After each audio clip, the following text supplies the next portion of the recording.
Hello दोस्तों, this is deal. आइए दोस्तों, हम एक बार फिर से स्टडी करते हैं बीएन की। सबसे पहले हम देखते हैं कि बीएन के अंदर डेली टाइम फ्रेम के अंदर देखिए काफी अच्छी बेरिश कैंडल बनी है।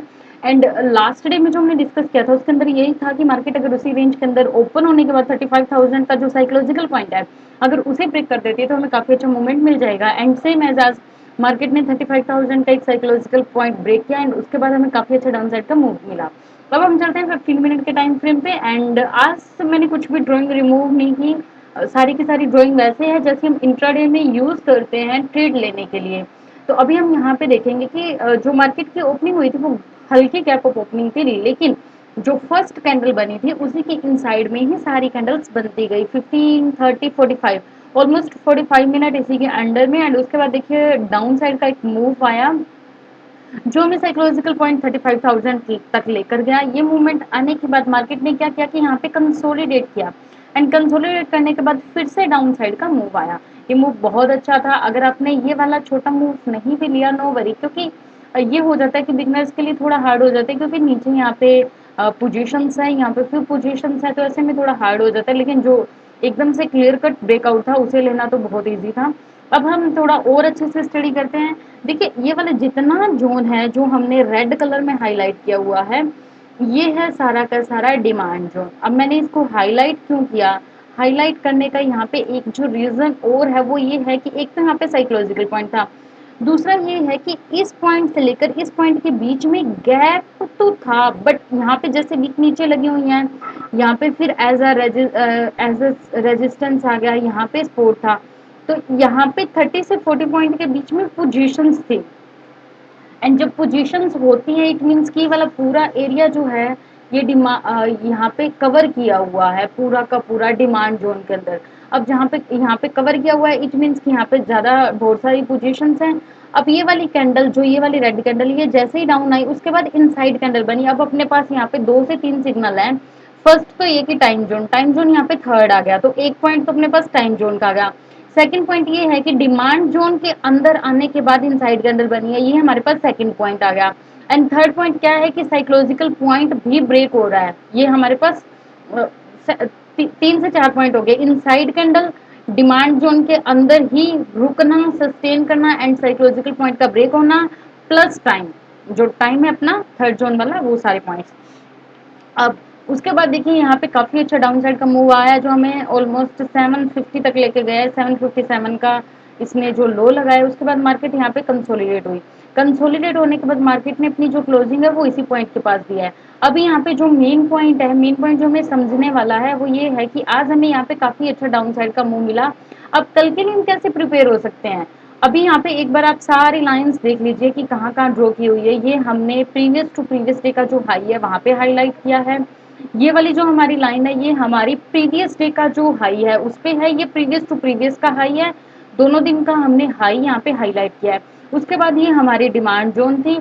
एंड ये वाला जो लो है ये है हमारा 550 का, ये हमारा इस दिन का लो है। ये हमने इसीलिए हाईलाइट किया कि अगर और नीचे मार्केट आती है तो मार्केट इस पॉइंट तक आ सकती है। अभी हम ये देखेंगे कि कल के लिए हमें किस तरीके से मूव मिल सकता है। कल के मूव के लिए हमें क्या करना है कि हमने इस पॉइंट को हाईलाइट कर लिया।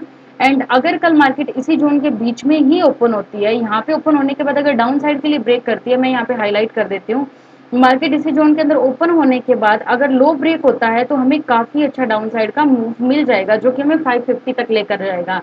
ये तो हमारा हो गया कि अगर मार्केट उसी जोन के बीच में ओपन होती है तो एक्सपायरी का दिन है, एक्सपायरी वाले दिन में वैसे भी मूवमेंट काफी अच्छी आती है, तो हमें इसमें काफी अच्छा मूव मिल जाएगा। सेकंड पॉइंट क्या हो सकता है कि इट मे बी पॉसिबल, वैसे तो देखिए डाउन साइड का मूव हो चुका है, ये फर्स्ट डे था, ये हमारा आज का जो डे है ये हमारा सेकंड डे हो गया। एंड थर्ड डे के लिए भी हमें काफी अच्छा मूव मिल सकता है। इट मे बी पॉसिबल कि मार्केट इसी जोन के अंदर ओपन होने के बाद ये जो हाई साइड है ये वाला ब्रेक करे। तो ऐसे में हमें क्या करना है कि जो हमें टारगेट लेना है वो टारगेट हमें लेना है इस पॉइंट तक का। ये वाला जो हमारा है 30, पहले तो यही है कि 35,000 को क्रॉस करना चाहिए, फिर हमारा टारगेट छोटा हो जाएगा 35,120। मीन्स अगर दोबारा अपसाइड में मूव आता है कल के लिए तो हमारे टारगेट छोटे छोटे रहेंगे, और अगर डाउन साइड का मूव आता है तो हमारा टारगेट 100 से 150 पॉइंट ऑलमोस्ट प्लस प्लस में रहेगा। रीजन ये है कि फिलहाल जो ट्रेंड है वो डाउन का है, अगर हम ट्रेंड के हिसाब से चलेंगे तो हमें मूव अच्छा मिल जाएगा। अब ऐसा भी हो सकता है कि मार्केट हल्की गैप डाउन ओपन हो। अगर गैप डाउन ओपन होने के बाद यहाँ पे सस्टेन करता है और यहाँ पे अगर आपको सिग्नल कैंडल मिलती है तो आप यहाँ पे रिवर्स की ट्रेड ले सकते हो, बट क्वांटिटी कम रखना क्योंकि ट्रेंड डाउन है। यहाँ पे रिवर्स के लिए आप ज्यादा एक रिस्क मत लेना एक हाई वॉल्यूम के साथ। बाकी डिपेंड करता है कि यहाँ पे कंडीशन क्या बनती है। अभी देखिए कि मार्केट में हर तरीके का मूव आता है, अपसाइड का, डाउन साइड का एंड कंसोलिडेशन का। वो मूव डिपेंड करता है कि मार्केट गैप अप ओपन हो रही है या गैप डाउन में ओपन हो रही है। जैसे ही मार्केट ओपन होती है उसके हिसाब का हमें मूव लेना होता है। अभी यहाँ देखिए कि यहाँ पे इस जोन से लेकर यहाँ तक का हमें मूव मिला। ऐसा हो सकता है कि आपको फिर से दो दो 200 प्लस प्लस में आपको मूव मिल जाए डाउन साइड का, लेकिन उसके लिए क्या जरूरी है कि मार्केट उसी रेंज के अंदर ही ओपन हो फिर डाउन आए, तभी हमें अच्छा मूव मिलेगा। और अब गैप अगर गैप अप ओपन होता है तो आपको कुछ नहीं करना, रेंज का वेट करना है कि कोई रेंज बने उसके बाद आपको मूव मिलेगा। सेम एज ऐसे ही कि अगर गैप डाउन में मार्केट ओपन होती है तो भी जरूरी है कि मार्केट एक बार सस्टेन करे, सस्टेन करने के बाद आपको जिस तरफ का भी मूव मिले आपको वही मूव लेना है। अब हम इसको अच्छे से हमने समझ लिया। अब हम फटाफट निफ्टी का चार्ट देख लेते हैं। निफ्टी के चार्ट में भी देखिए हमें आज काफी अच्छा डाउन साइड का मूव मिला।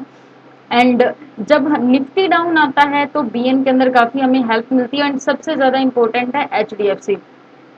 जिस टाइम बीएन के अंदर डाउन साइड का मूव आ रहा था उस टाइम सबसे ज्यादा जो हेल्प कर रहा था डाउन आने के अंदर वो एचडीएफसी था। देखिए एचडीएफसी ने भी यहाँ पे सस्टेन किया एंड उसके बाद यहाँ पे वन वे डाउन आया है। ये ही हेल्प की है इसने बीएन को डाउन लेकर आने में। इसी तरीके से एक्सिस एंड आईसीआईसी भी हेल्प करते हैं यहाँ पे। हालांकि कंसोलिडेट था लेकिन जो सबसे अच्छा मूव आया है आज बीएन के अंदर वो सिर्फ और सिर्फ एचडीएफसी की वजह से आया है।